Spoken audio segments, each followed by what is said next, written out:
Good morning. We're up here in the Lake District, and I'm going to tell you a funny story today.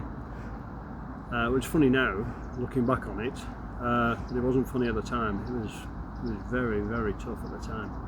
And it was a long time ago, and the memory is still very fresh in my mind. We've all been on holiday. Holidays where something's gone wrong on the holiday, and it's turned out to be a disaster. And this is one of them such occasions.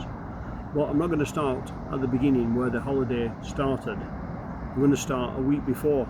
Now, this will make sense to you in a minute. So a week before the holiday, we went. I was working and I broke my foot, and I went to the hospital and had the x-ray done, and they said there's nothing the matter with your foot. You haven't broke your foot, it's just sprained. So I said, oh, okay then, you know. So anyway, went on the holiday the following week, and when we were on the coach travelling from the airport to the resort, the lady who sits at the front of the coach, who tells you, about where you're going and all the rest of it, she said there's a lovely beach just round the corner in walking distance. She said 20 minutes walking distance, and you can walk around there to this lovely beach, and you just go down to this lovely cove, and etc, etc. So we took notice about this, and the next day we decided that we're going to go on this coastal walk.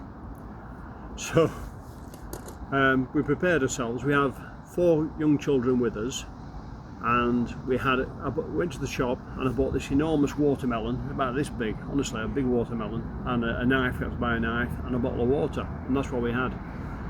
And the temperature was pretty warm, and we set off on this walk with 4 kids, and we were walking and walking in the right direction, where the woman told us.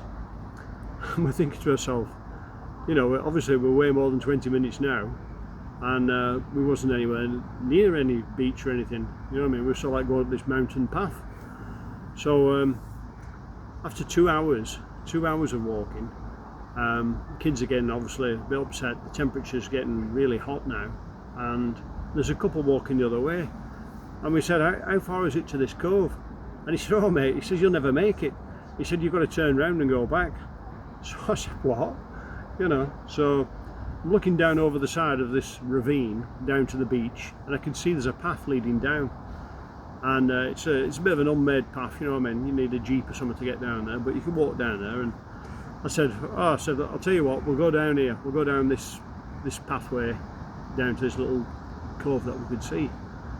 And the kids are getting more and more sort of like in a bad mood, you know what I mean, crammed.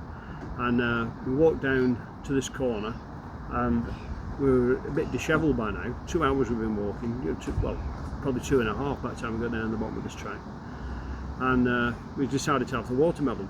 So we cut the watermelon up, and we're all thinking like, we want to be back really, back at the resort. And I'm looking across and I'm thinking, well, it's a shortcut, so we just follow the coast. I can see the harbour in the distance. So I made the decision, we'll go on this walk along the beach. So we went along the beach, and as we're going sort of like in the direction of the harbour, I could smell this terrible smell. This foul smell. And again, everybody's a bit dishevelled, and we're not looking for what's the source of this terrible smell. So we carries on walking, and the tide's coming in, and so we start having to go up sort of like this steep like path, like a goat path, and we're going up this path, and we're in single file going across this cliff face, and everybody's now getting in a right state. The temperature's like 40 degrees heat, really hot, and we had a little bit of watermelon left, and all of a sudden Abby, my youngest daughter, fell down the cliff, and I said, oh my god, and then she's down the bottom, and she's upset, she's crying, and I can see she's bleeding and one thing and another. So I says to Amanda, everybody stay where they are. I said, I've got to get down there to Abby. So I managed to scuttle myself down, and managed to calm her down a bit, and got her back up the cliff, back up to where everybody was. And we said, right, we've just got to stop now, we've got to stop. So there was a little clearing where it was about 6 foot by 4 foot. And Amanda said, right, everybody sit down now. So we all sat down, and there wasn't very much space really, but we managed to. So we're at the stage now where we drank the water, and we've just got a bit of watermelon left, and Amanda says, come on, we'll have the rest of this watermelon.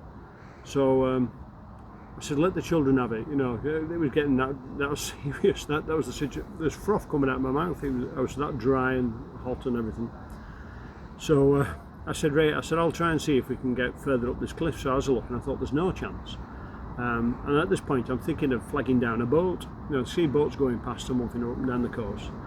I thought, well, maybe it's not that desperate now, we'd rested a little bit. So the tide seemed to be just ebbing a bit, and I said, right, let's just get down to the beach. So we managed to get ourselves down to the beach, and immediately two of my daughters starts walking off in the direction, you know, where we've come from. And behind me is my wife and Nicholas. Nicholas was about 5 years old, I think, at that time, and she's sort of like following us with Nicholas. And I've got two daughters well ahead of me, and I've got another daughter next to me, Emma, and I'm thinking she's absolutely red. She's as red as a lobster. So I thought, right, we'll get her in the water, cool her down a bit. So I get her in the water, and she starts drifting out a bit to sea. So I've got two daughters now who are just in the distance, where I can just about see them in the distance. I've got a daughter who's drifting out into the water, and I've got Amanda behind me screaming help.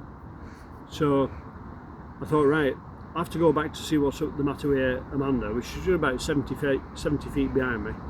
So it gets back to Amanda, and she's up to about a waist in water, holding on to Nicholas, and her foot's trapped under the water, and the tide's sort of like ebbing in and sort of like making her a bit unstable.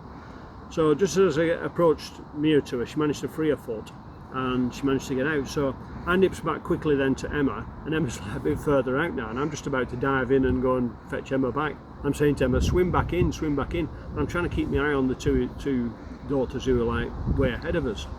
So we're in a terrible situation now.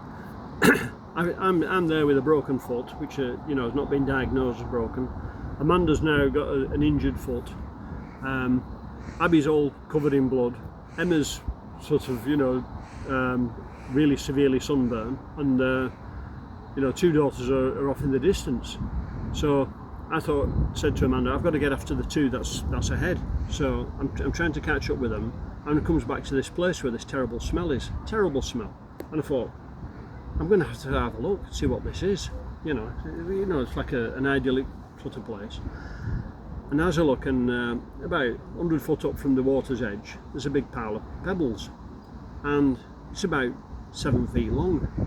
And as it gets nearer, the smell is horrendous, and I can see what looks like an elbow sticking out of this pile of stones.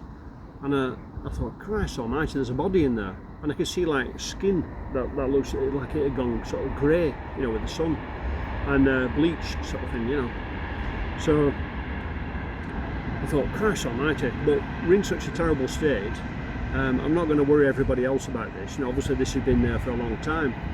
So we get back to the place which is like the bottom of the track, and we managed to all gather together. Now that by this time Amanda's saying she can't go any further. So all the kids are like in a terrible state, and I said, right, I'm going to have to go and get some rescue. So I starts making my way up this path, gets to the top of the path after half an hour, 40 minutes, and just as I'm getting to the top of the track, this 4x4 pulls up with Amanda in and all the kids, and they all jumps out, and I said, whoa, what's happening? They said, oh, there's a bloke who's seen us in some big posh house down at bottom, and seen we're in distress, and he's run them up to the top of the hill. So I said, all right, well, okay, but we've still got this like long walk to get back into the resort. So he gets back into the resort eventually, gets some water, gets a bit refreshed, gets back to the hotel, and this is after dinner, and I said to this bloke at the bar, I said, I think I found a dead body today. He said, hang about. He started counting one. He said, no mate, he says, we're all here. I thought, right, okay, fair enough, forget it. I'm not going to say another thing about it. I'm on my holidays. I'm just going to relax and enjoy my holiday. So never thought much more about it, to be honest, until we get to the airport going home. This is about 7 days later. And on the board at the airport, there's a thing there for missing people. And there's Madeleine McCann, and there's a number of other people that's missing. And suddenly my conscience pricks, and I think, Christ almighty, if I mention it now, they're not going to let me get back on this plane. I thought, I'm going to be stuck here, you know. Obviously that body's been dead for a long time. So we gets on the plane, we gets home, and I can't sleep at night thinking about it. So in the morning I goes down to the police station and I draws a map, you know, exactly where this is. And I says, look, you know, I think I found a dead body when I was on holiday. And so, you know, this sounds bizarre, yeah. So the police then contacted the police on the resort, who brought in Interpol. Interpol got involved, and there was 50 police officers, and the coroner was called out to this location. And you're not going to believe this, but they found out that it wasn't a dead body, it was a dolphin. It was a dead dolphin. So, you know, I felt you know, a bit silly about the whole thing. Anyway, they put a big article in Burnley Express, a full half page. Burnley man finds a dead dolphin and thinks it's a body. Now you can look back on it and you know what I mean, a bit silly. So I'm going to wrap it up there. We're going to enjoy the rest of the day. We're here in where are we? Pine Lake. Pine Lake we are. This is very nice here. Just here for a couple of nights, and I'll see you on the next one.